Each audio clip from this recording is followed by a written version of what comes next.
What is your name? Susan Frasher, Frasher, S. Frasher dash Myers. I have a long one. Myers. When were you born, Susan? When? 1/22/34.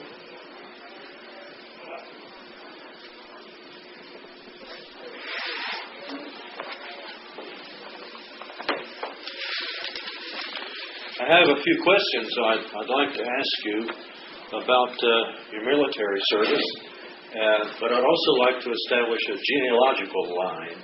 100 years from now, your great-great-great-greats might be watching this, nieces, nephews, sons, and daughters, and they might be interested in your parents' names. What were your parents' names? Herbert and Catherine Seeger. Seeger, what? S-E-G-U-R. S-E-G-U-R. My father was in World War I. See. What was his parents' names? Seeger. My mother's maiden name was Hayden Prentice. Hayden, Hayden. Okay.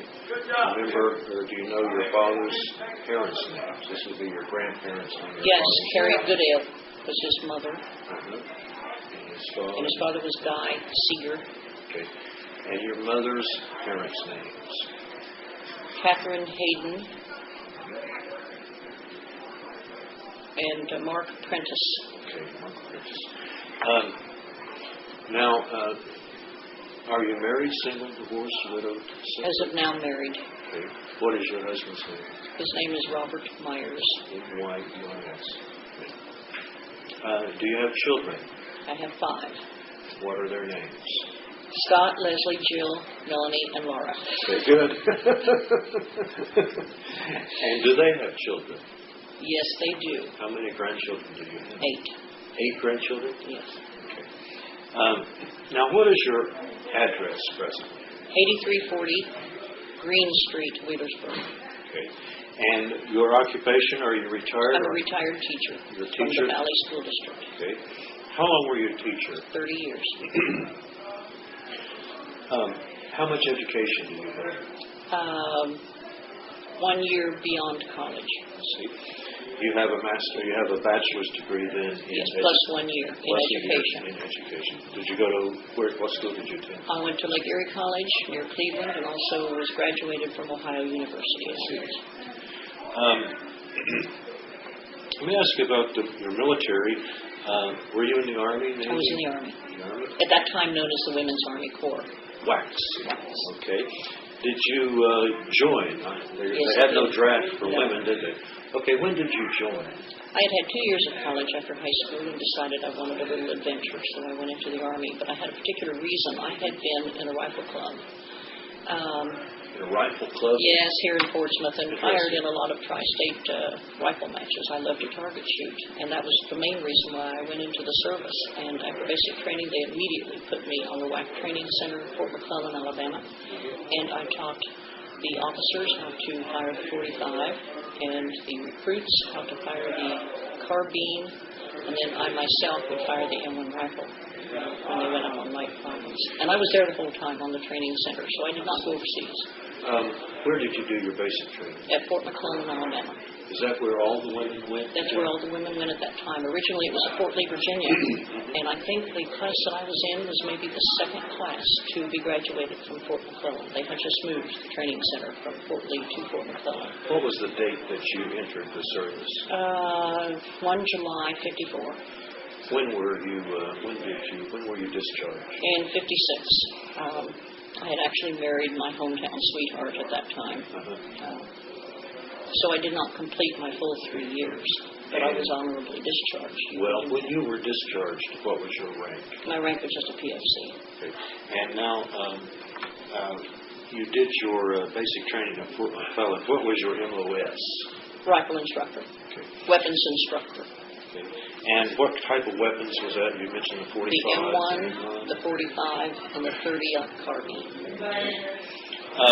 Also did classroom teaching. We had the recruits in the classroom for a week, and then one day at the end of their weeks in classroom training, we took them out on the range to actually fire the weapon. And each week we would have a new class of recruits. You say you were there the whole time of your service, and do you have any souvenirs from that time? Anything from Fort McClellan? No, I don't. At that time, I brought my uniform home and all that, but then it's been a long time ago. I just didn't say anything. Why, were you in the reserves after that? No. Okay.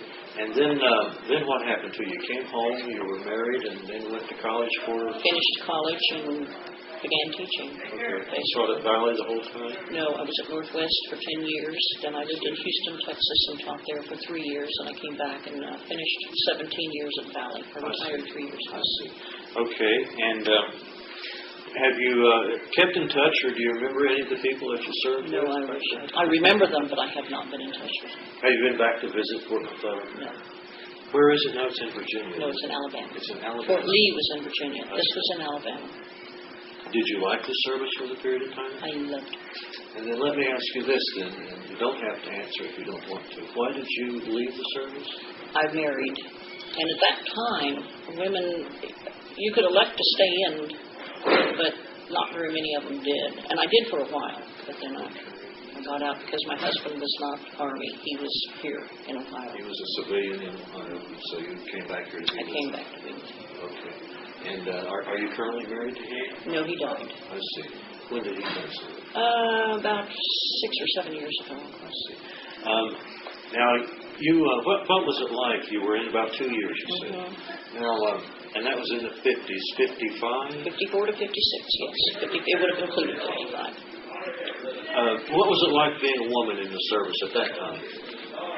Well, at that time, as you know, the women and the men were completely separated. Today, of course, they're integrated, but now then we had our own barracks, and the men were at the bottom of the hill in their own barracks. So we did not have classes with them. We did not associate with them at all during our training hours. But at the end of the day, you could go to the NCO club, you could go to the pool. They had pools, movies, everything you would want was right there on the center.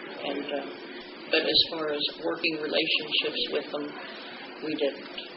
What was the name of the town that Fort McClellan is near? Anniston. Anniston. Is it a large town? I don't believe it was, from what I can remember. Did you go into town on leave and that sort of thing? Not very often. I think we would go to Birmingham sometimes, which was about 50 miles away. But mostly spent my time right there on the center. What's the best thing that ever happened to you in the service? Good question. And then I want you to tell me the worst thing. There were no bad things. I loved it all, and I can't even think of a best thing. Maybe when I qualified on the rifle range, that was a big thing for me. When I found out that I was to be the rifle instructor, that was a big thrill for me, because when I went in, I didn't know that would be my MOS. That's just...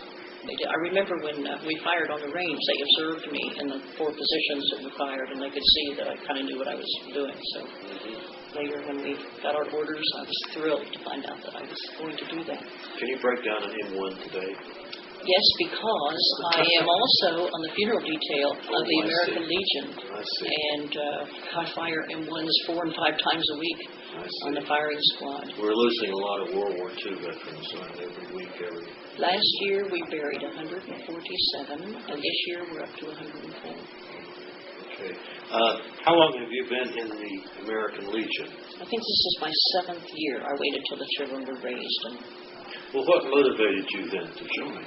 I think because my father, who had been a World War I veteran, talked military all my life. He always said he wished he had stayed in. And he was so thrilled when I joined the service. Yes, and I wish he had lived long enough to see what I'm doing now. Okay. He didn't. Well, tell me what you're doing now, because I noticed that it's something of a distinction for this particular post. What are you here? Well, I'm now the commander of Post 23. Okay. And this is the first time that they have ever elected a female commander. And you can make the point of saying that you were elected. Nobody appointed you. Right. You didn't get it because of inheritance. It is that these people in this post look to you and elected. Work through the chairs. Right at the top. Great. You mentioned your dad was your father was in World War I, and if you don't mind, maybe we could mention that. Was he overseas? Yes, he was. He has the purple. Well, he had the Purple I Heart. see. He was an officer. He had graduated from Rutgers University. My family are from the East, and as I say, he left the military. I don't remember what. He was in the cavalry division. I remember that, but I don't remember too many details. But I have a lot of letters. I've never been able to read them. He wrote to my mother when he was overseas. It's hard to read those letters. I haven't done it yet. Yeah. One day I will, but I can't. Well, I have letters that my father wrote to my mother. He was killed in World War II, and I've never been able to finish them. Yeah. They just choke up. I know, that's the way I am. They're locked in a strong box. And one of these days I'll get them out, but it just... I don't believe I ever will. I say I will, but I don't know. I know. Well, is there anything that you'd like to say to anybody watching this 100, 200 years from now? You have any tattoos you want to talk about? No. I can't think of a thing.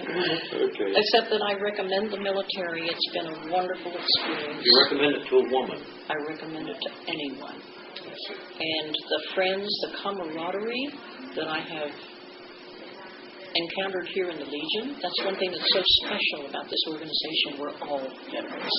And we all have something in common. And it's just very special. Thank you very much. Thank you, sir. Thanks for what you did. Okay.